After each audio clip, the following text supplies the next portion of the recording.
Spirit, we ask for your help in activating the frequency of radical self-love.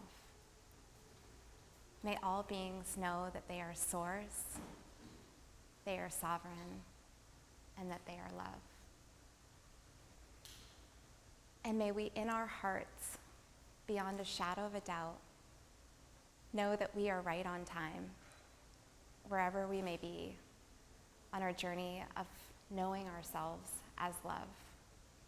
We are right where we're meant to be on our ascension timelines and our journeys of accepting every single part of ourselves. Honoring each step we've taken on our paths and the courage to look at any areas where we're holding or denying love from ourselves. May we trust in the divine unfolding of our paths and know that there is nowhere to rush to, nothing to hide, and that all experiences we've encountered have been purposeful and divinely orchestrated for our growth and evolution. So I'll start by saying, I believe every soul comes into this world with a unique inner blueprint. But early on, from the time we are born, there are forces that condition us to dim our own light, to forget our own divinity. Society has been cleverly designed to keep us from remembering the powerful creator beings we truly are, utterly distracting us from going within.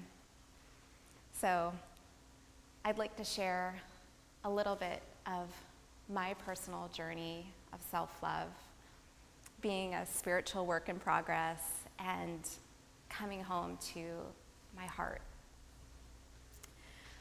Like a lot of people, I grew up in an environment which was emotionally turbulent.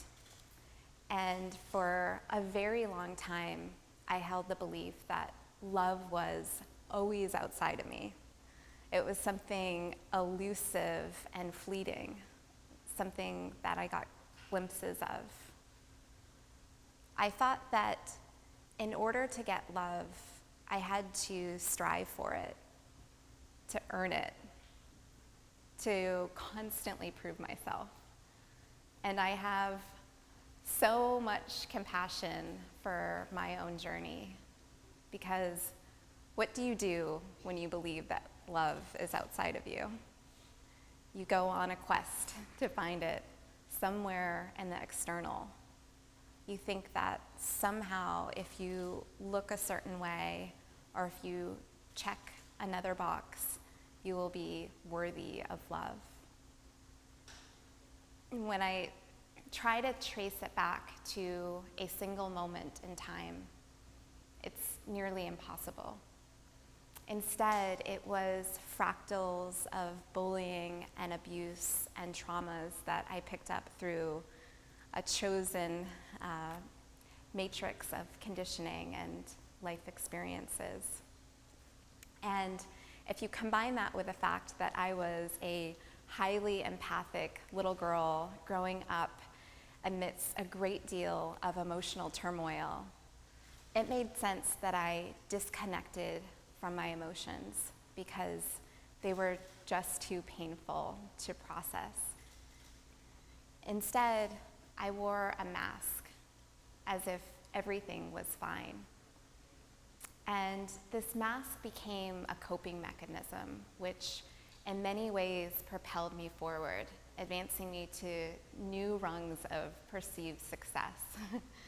I became so singularly focused on external success that everything else in my life began to become unhinged. While I was working around the clock, my relationships were falling apart and my health was rapidly deteriorating. Flashback to a scene of me standing in the middle of a corporate boardroom on the top floor of a high-rise building. There are windows all around me, and I see a city bustling below.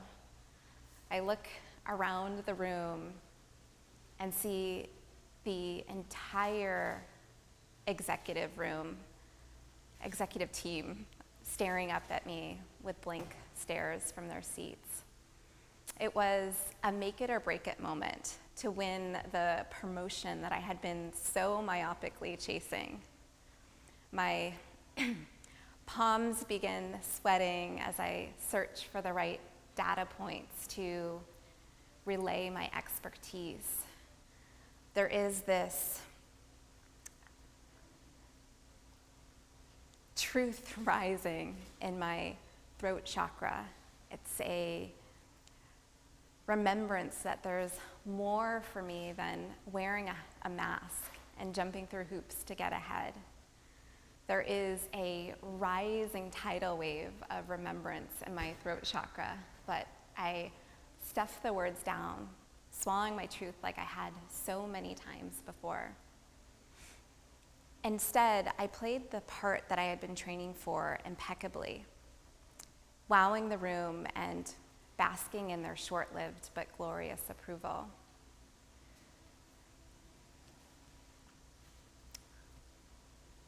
Not too long after that, I got the promotion I had been striving for. There was a brief moment of celebration, and then a sinking feeling of dread. I was gonna have to work even harder to keep up. Here I was, swimming in this sea of expectations of the false matrix. The further up the ladder I get, this false matrix of being, the further I am from the center point of my being, of all that exists within me. Now, I believe that when we're disconnected from our higher selves, we'll get subtle signs. But if we continue to ignore them, they'll get louder and louder. Around this time, I was diagnosed with hypothyroidism, which many have connected to the throat chakra and one's inability to speak their truth. And I also had a major surgery around this time. So my body was trying to tell me something, but I wasn't listening. My relationships at this time illustrated a lack of self-worth, self-respect, and personal boundaries. It felt like I was dancing with darkness. I became so addicted to the pain and the emotional turmoil that this journey took me on a downward spiral of unworthiness and despair. No matter how poorly I allowed myself to be treated, I could not bring myself to end it. And yet, in an astounding chain of events, this relationship catastrophically imploded, leaving me feeling more alone and hopeless than ever before. It was a punctuation mark I'll never forget, a cataclysmic moment of despair. The magnitude of suffering I was experiencing traversed many facets of my life. My health, my relationships, and my purpose all felt as if they were drastically out of alignment, which led me to an intense time of reckoning. I finally saw myself as a common denominator, creating disharmony in my life. Everything that I had been taught to place weight on began to lose its importance, and I began to see myself at my very core with a much deeper level of awareness. The ego is so clever. It finds countless ways to seek protection and provide a false sense of security. The reality my ego had constructed was like a house of mirrors. There were so many diversions, distractions, and shiny objects that I never really had to truly look at myself. Until one day, that house of mirrors crumbled down. And it was as if a giant spotlight had been turned on. I instantly saw myself inside of a web of entanglement and programming. I saw the hurt little girl crying out from inside who was so unequivocally convinced that she was unlovable.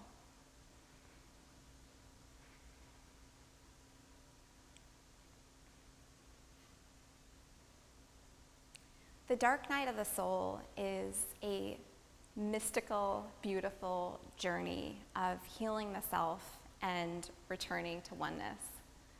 For me, everything started to fall apart, and I went through the depths of emotions. This journey can be likened to a caterpillar's metamorphosis into a butterfly.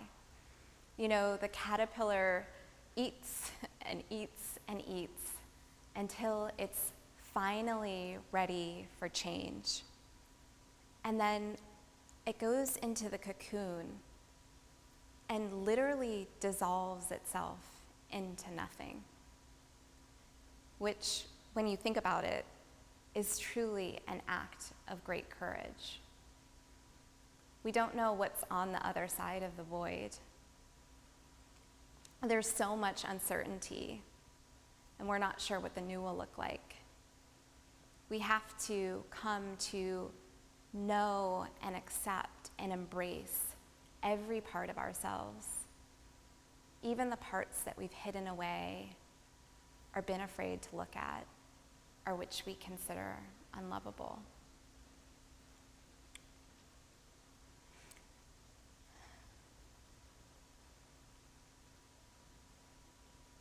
So I'd like to share some of the tools that have been helpful on my journey. Take what resonates and leave the rest. I believe that there are an infinite number of tools. One mistake that I think that we can make is holding the belief that a tool needs to be lofty or time-consuming or cumbersome in order to be effective. I believe that we hold this belief because we have doubt around healing and what that could mean. The truth is that oftentimes the most effective tools are the most simple ones done with love.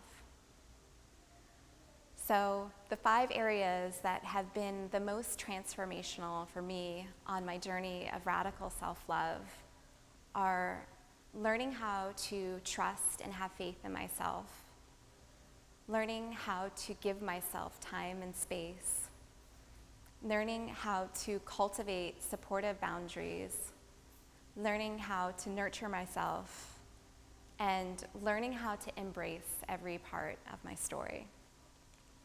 So, have you ever been in a relationship that is tumultuous and unhealthy, and it comes to a place where your higher self is telling you that it's time to end it, but you just don't feel ready? And instead of trusting your own inner knowing, you look for a sign outside of yourself to override your intuition.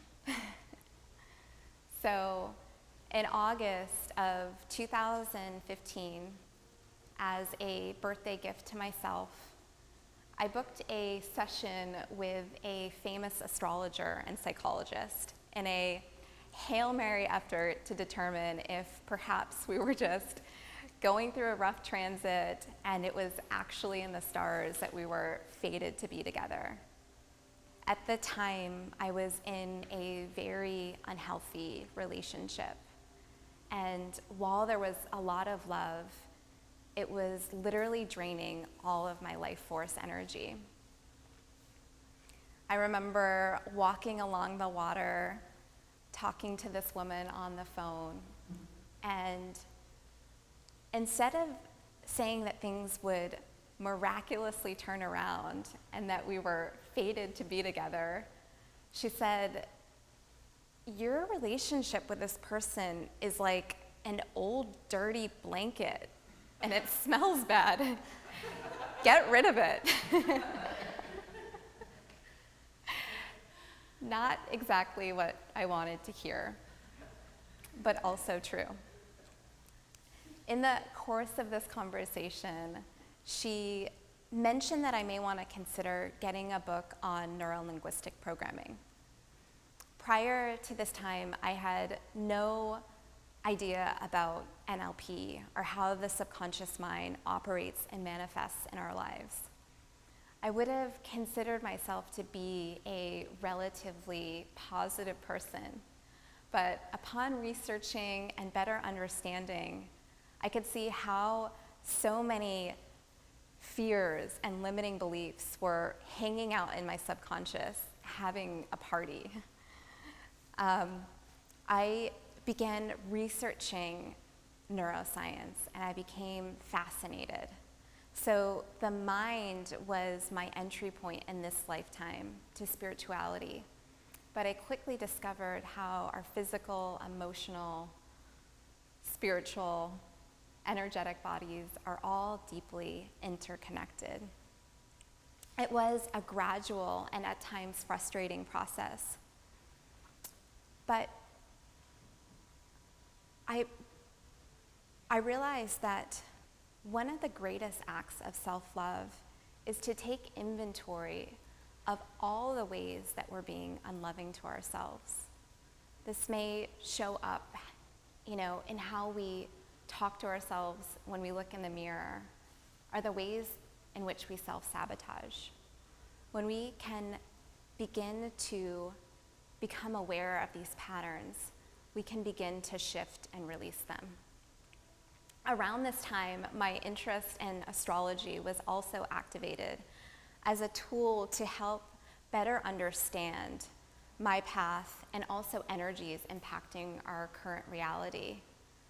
Astrology is an ancient science and art that can give us ways to better understand ourselves. And astrology helped profoundly in my journey of self-love, because in studying our birth charts, we're able to understand some of our innate gifts, our challenging aspects, and also some of the core lessons that we came into this lifetime to learn and to teach. One thing I knew I needed to learn was how to trust myself again. So without any prior reference point to prayer, I started praying for a way to reconnect with my own faith and trust in myself. My own inner guidance had been so badly ignored that at the time it felt as if it was non-existent. I knew I needed some way to repair that trust that had been so badly broken. So I asked the universe for help.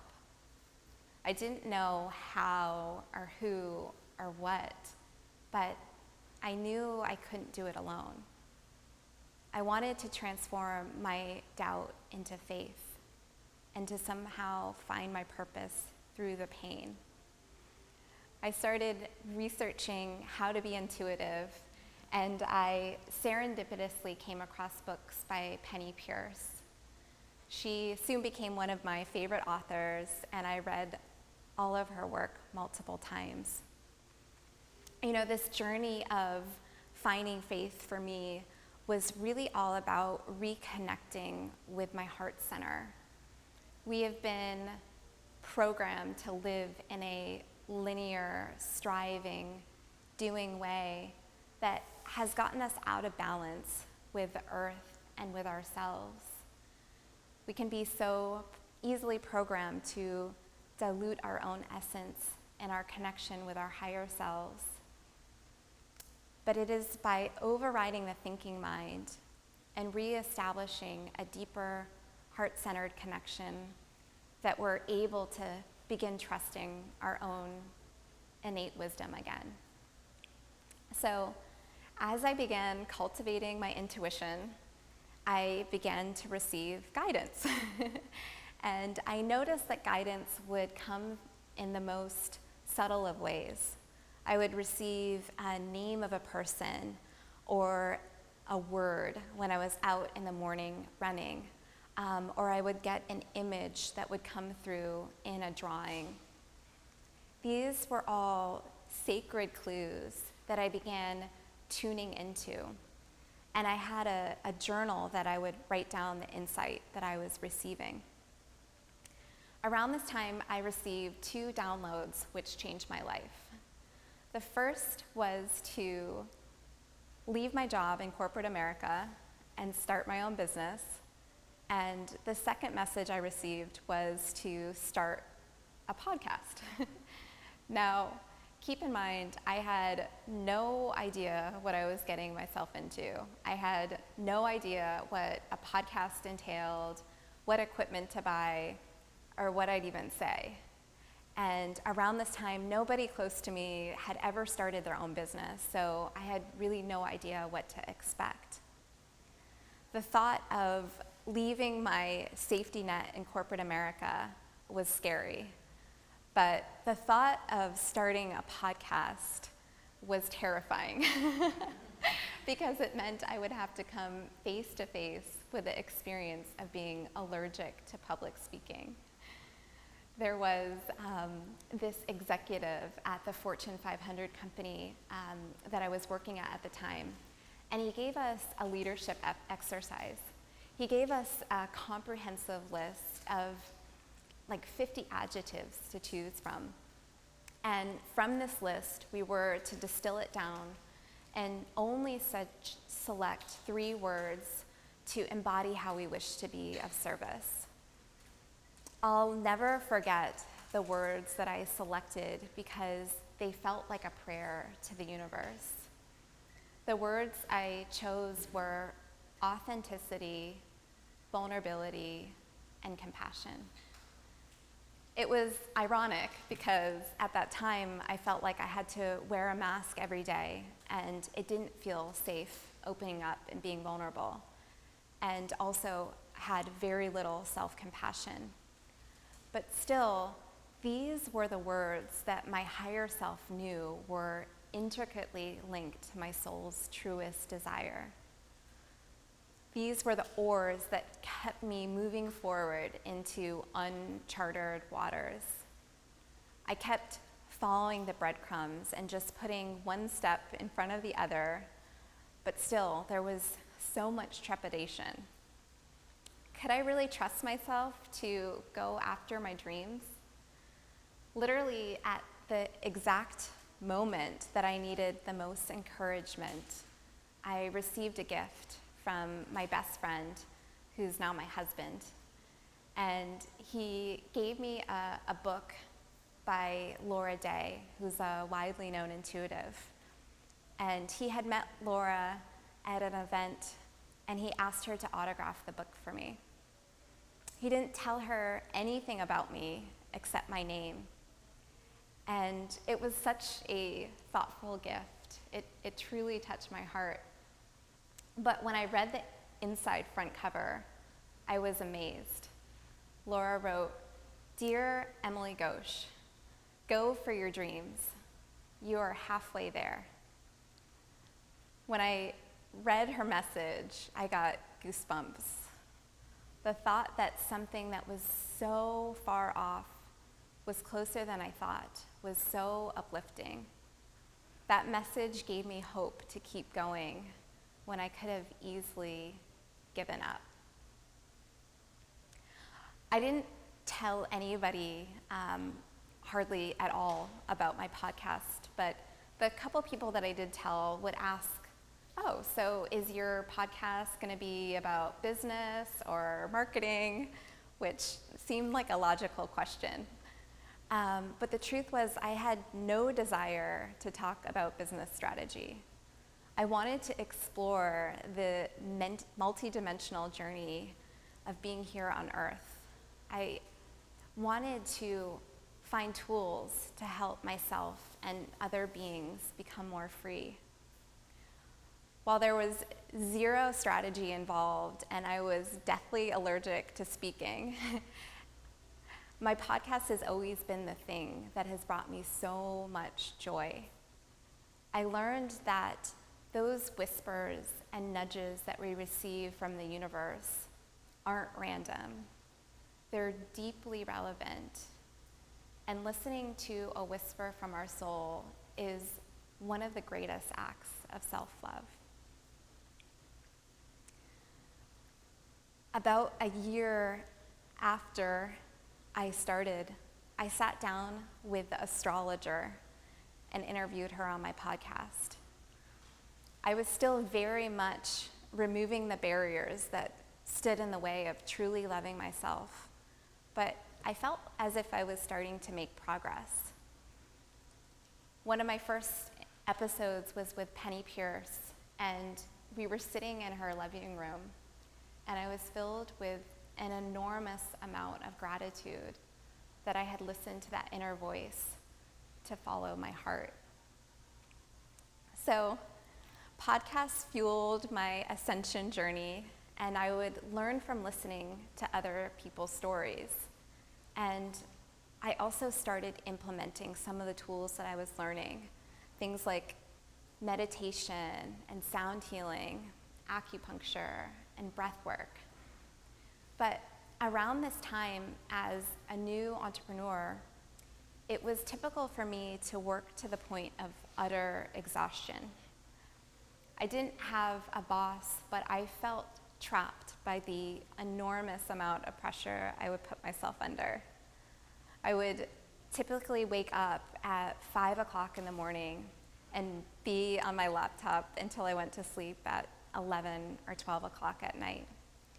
So while in some ways I was healing and expanding, in other ways I was keeping myself stuck in a cycle of burnout.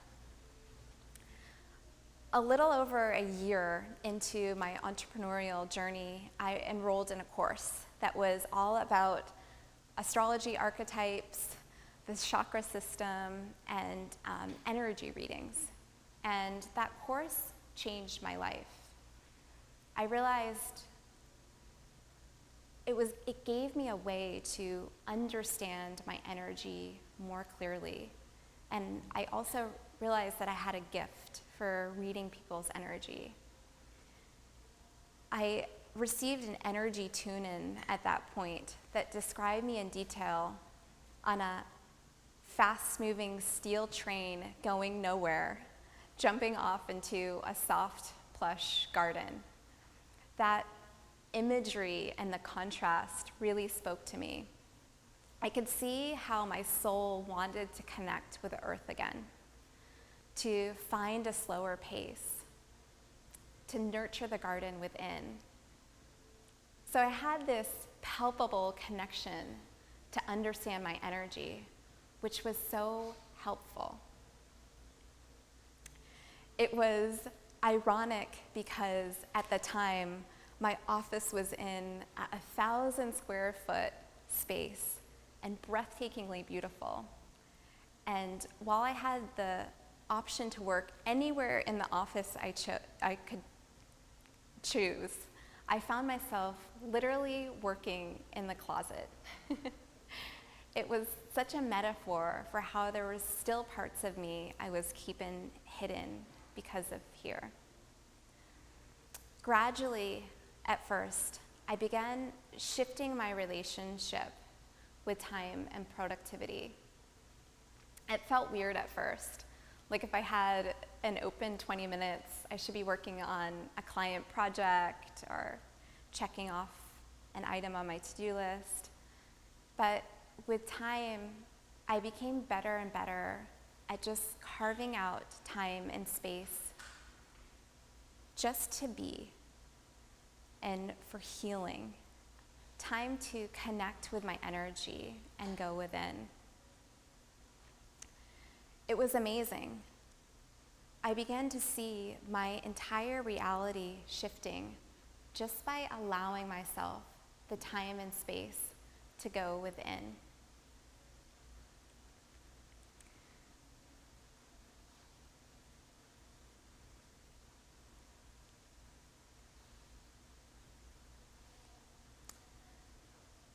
I realized that, one of the things that was the hardest for me was cultivating supportive boundaries. I had no idea how to put my own needs above anyone else's. One day I was recording a podcast with Heather Ashamara, and something she said just clicked. She said, human beings are like colanders. We're constantly leaking energy if we're not taught how to effectively manage our energy. That one statement inspired me to become intimately aware of my own energetic ecosystem. I realized that we need to be charged of energy in order to express our multidimensional selves.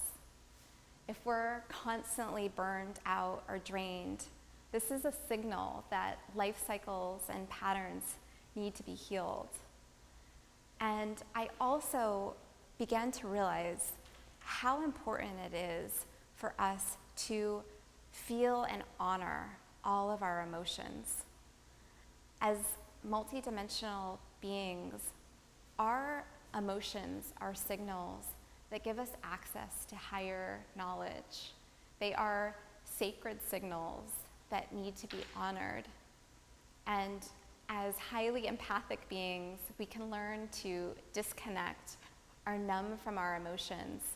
But it's amazing the liberation that comes from just allowing ourselves to feel and loving ourselves unconditionally for whatever it is we're feeling. So, my journey of self-love has been profoundly impacted by understanding my thoughts, honoring my emotions, and all of these tools that I was picking up along the way. But still, something was missing. One day I was looking around my house for crystals and all of my most sacred treasures to build an altar. And while I thought I would be building a physical altar inside of my home, I heard a voice cry out, "What about your inner altar?" I instantly recognized this voice to be the voice of my higher self, guiding me to reconnect with myself. You see, for decades we had had such a tumultuous relationship. But I was finally being shown, and I was finally ready to receive how my body had been there for me in the most miraculous of ways. I was being shown how I was given a divine vehicle to move through this human existence with, and I had an opportunity to rebirth a more loving and trusting relationship with her.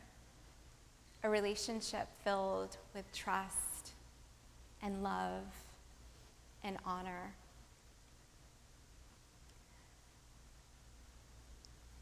You know, I realized that we're often taught to look outside of ourselves, but the truth is that we hold the codes and the keys within our cells and our DNA and the very fabric of our being. I held the loving intention to honor my body, and I also acknowledged the myriad of ways that I had been disconnected and unkind to my body. When I was younger, I used to eat 5 or 6 bowls of ice cream a day. I ate all of my emotions instead of allowing myself to feel. I ate so much ice cream that I literally made myself lactose intolerant. I acknowledge how I had given my power away to doctors or experts outside of myself that had told me that I needed to take a pill or have surgery without trusting my body's own innate wisdom. I had been unloving, critical, and unkind. It had felt unsafe to be in my body. And in the months leading up to this moment, I had seen multiple doctors who had told me that I needed to have surgery on my spine. But through this process, I recommitted to navigating my own healing pathway forward. I started to trust that it is fully safe to be me. The foods we eat, the way that we speak to ourselves, how we care for our bodies, who we share our energy with, these are all acts of self-love. So, throughout the course of my self-love journey, which I believe to be infinite, the person who I was when I started was becoming barely recognizable. I am so grateful for having come from the depths of despair to experiencing so much light. While I was grateful for the profound and palpable changes in my life, if I'm being 100% transparent, I still held judgment around parts of my past that were challenging and painful. What did it mean about me that I had to learn so many tough lessons in this lifetime?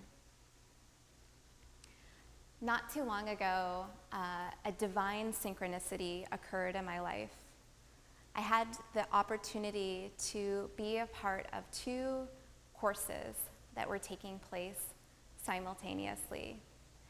And a large focus of both of these containers was the sharing and the witnessing of each other's journeys. People from around the world would share some of their most challenging and impactful experiences. An amazing thing was happening as I was listening to people share with so much vulnerability. My heart was expanding with so much awe and compassion for other people's journeys. I realized that we all have a story, but we don't have to let it define us. And in the process of sharing my story, I felt a true sense of liberation. When we learn to become the neutral observer, we can remove the weightedness of our stories, and many subtle fears and false beliefs fall away, and we're able to see ourselves more clearly. And right now, we are really being supported to come back home to the light of our sacred hearts. I believe so much is happening on our planet and astrologically to help aid us in awakening. We all witnessed the magnitude of change that took place in the course of the past year. And this year, 2021, is a year of continued evolution. You know, the planets represent different energies, and as they move throughout our solar system, those energies impact us. One of the most significant events that's taking place this year is the square between Saturn and Uranus. This square will peak 3 times throughout the course of the year, but the impact of this aspect may be felt to some degree throughout the entire year. So to understand this conversation that's happening in our sky, we must understand the energies. Saturn represents structure and discipline and restrictions and routines. And Uranus represents the parts of us that are weird and strange, quirky and woo-woo. Those parts that we all too often want to hide in order to fit in. But what can happen from this conversation in the sky is a inner and outer revolution and a breaking free of structures and systems that no longer serve us. We may have the feeling of, I need to break free from this old mental pattern. It's a time where we can be really supported to make radical changes. The guides have been sharing with me recently that when you contain enough knowledge and light, there is no turning back. It takes time to go beyond the false matrices and mental conditioning. While there is tremendous support to aid an awakening, it can also be considered a journey of will and desire. Each of us here now have been swimming upstream to higher knowledge, truth, and to know ourselves and all beings as a fractal of Source, to return to unity consciousness. To be here now is monumentous. All who have answered the call will be needed now. Our gifts and abilities used in ways that we may not have even imagined. Beautiful, heart-expanding ways, because it's what we deeply desire. To be of the highest, greatest service. One of the greatest ways to be of service is to see ourselves and all beings with illuminated rays of compassion, removing all judgment and allowing the space for any denser energies or emotions to be looked at with soft eyes of awareness, knowing that it is impossible to let go of anything that we're simultaneously holding on to with shame. When you drive down a cleanly manicured suburban street, there may not be anything out of sorts, and yet oftentimes there is much more that meets the eye.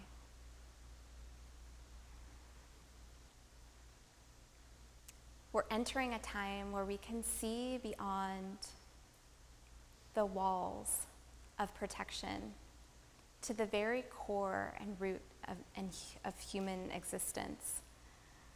It's as if we put on special X-ray glasses that allow us to peer into consciousness with eyes of neutrality.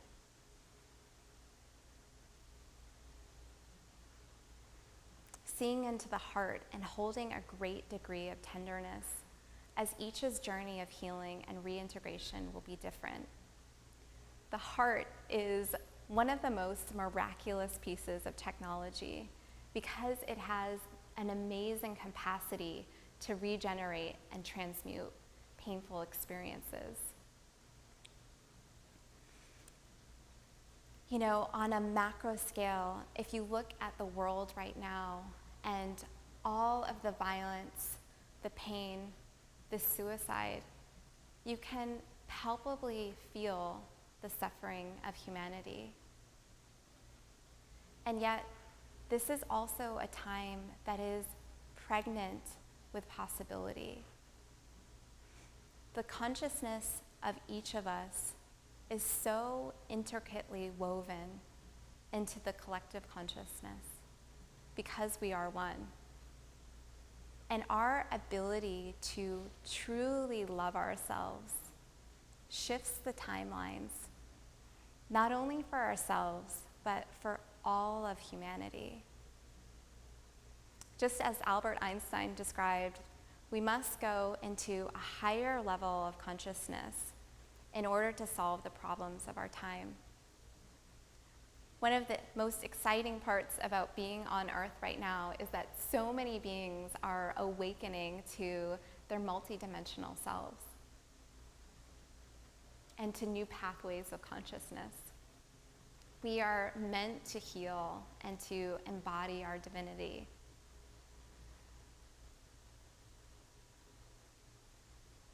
Each of us holds a signatory frequency that emanates from our human technology that is deeply needed to reharmonize our Earth right now during this massive time of transformation. The more love that we can embody, the more quantum leaps take place and our world shifts to reflect this love all around us. Radical self-love is one of the most revolutionary acts because it has the ability to completely transform our reality.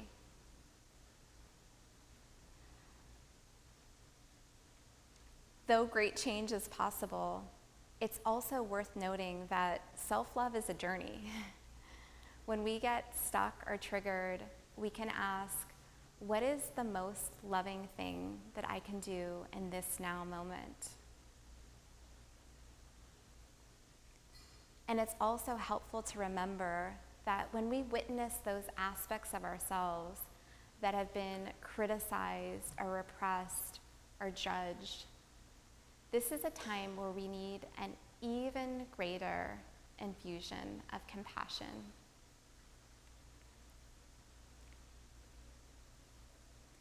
Sometimes we forget how much support is available to us, but it's amazing the support we receive when we just ask. So I'd like to call in support from the highest vibrational beings of light in the highest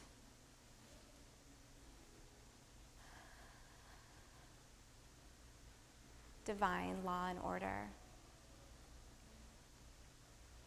I'd like to ask for all of us to just gently close our eyes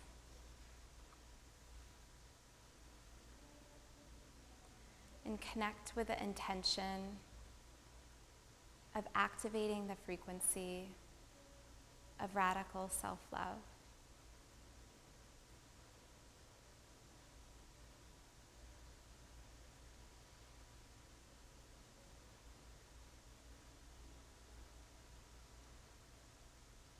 So just taking a few moments and getting very clear, connecting with your heart center, connecting with your breath, grounding into your physical body, and surrendering into the present moment.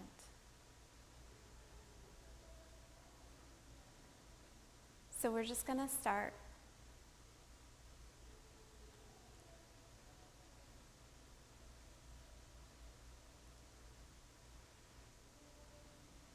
by taking a nice deep breath in, filling the belly and the lungs,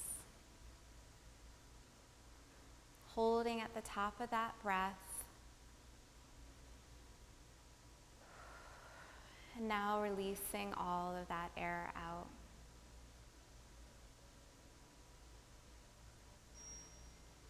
This time breathing in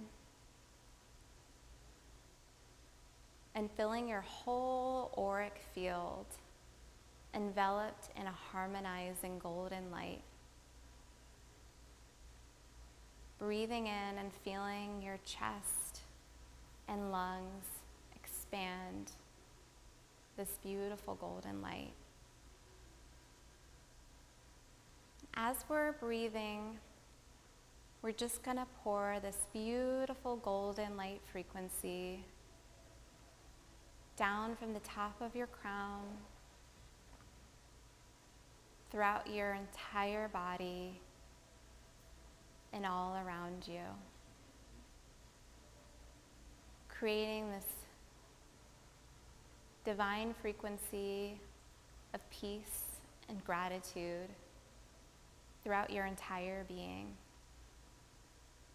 coming into an even greater embodiment of self-love and self-compassion.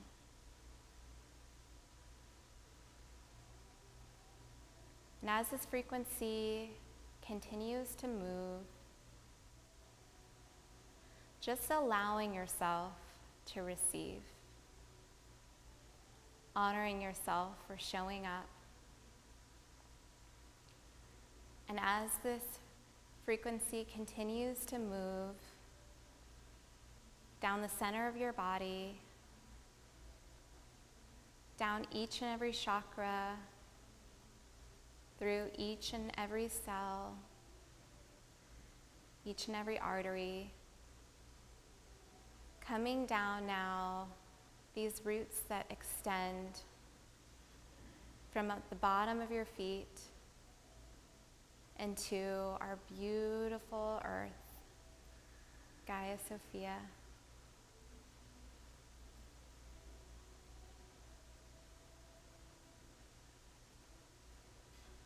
And as this frequency continues to move, feeling this golden light frequency pouring down from the top of your crown into your magnificent and radiant heart center, feeling your heart overflowing with light, overflowing with joy, overflowing with compassion, overflowing with love.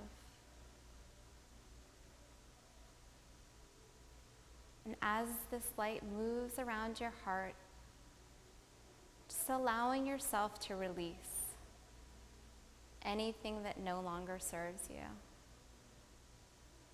any feelings of unworthiness, any feelings of self-criticism, just allowing any and all doubts just to wash away. Now opening up a sacred space in and around your heart to receive, and allowing a light pink light to softly pour in and around your heart center, emanating out and creating this divine frequency of love and peace.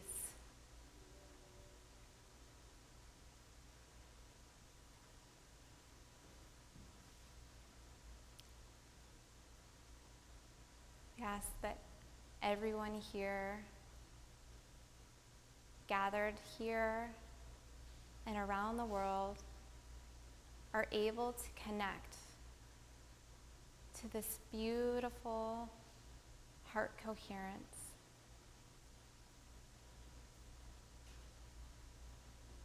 Feeling the energy and sending it out into the quantum field of all that is. And taking a few more soft breaths, sending the energy down and grounding yourself in your physical body. And when you're ready, coming back into the here and now.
not sure if anybody has any questions. Yes. Yes. I'll just be brief, but I just wanted to share that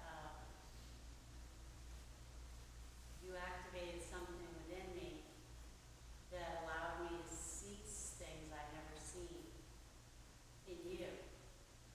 And it was the most beautiful, exquisite thing I've ever seen in my life. And what I saw was this beautiful diamond halo and glow around you, and it was, the more you shared, the more pronounced. And it was becoming larger and larger. And there was lots of gold and emerald green and this aqua brilliant blue at your base. And your whole being was filled with pink and some red, and it was glowing brilliantly.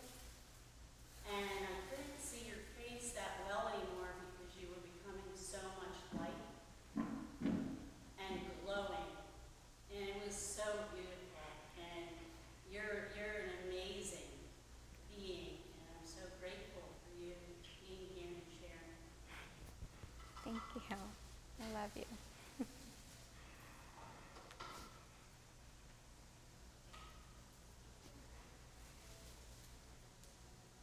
Do you call in like a specific guy or a specific collective? Not really. Because I saw Isis and then Cowboy Boy. Did you? Awesome.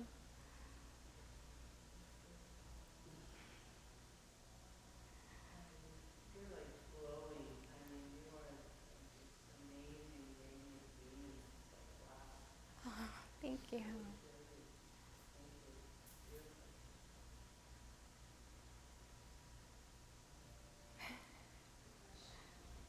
Can you tell us a little bit about your current work with people one-on-one and what that, what one would anticipate upon booking a session or?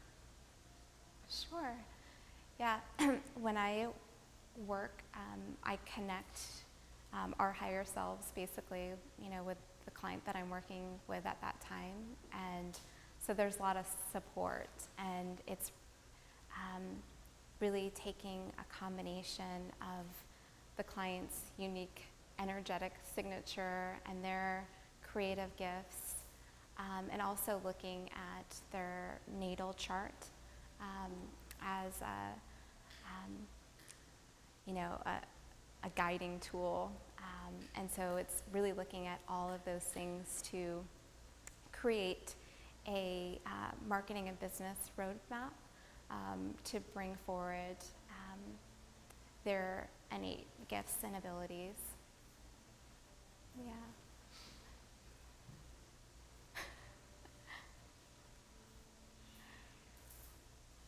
Thank you.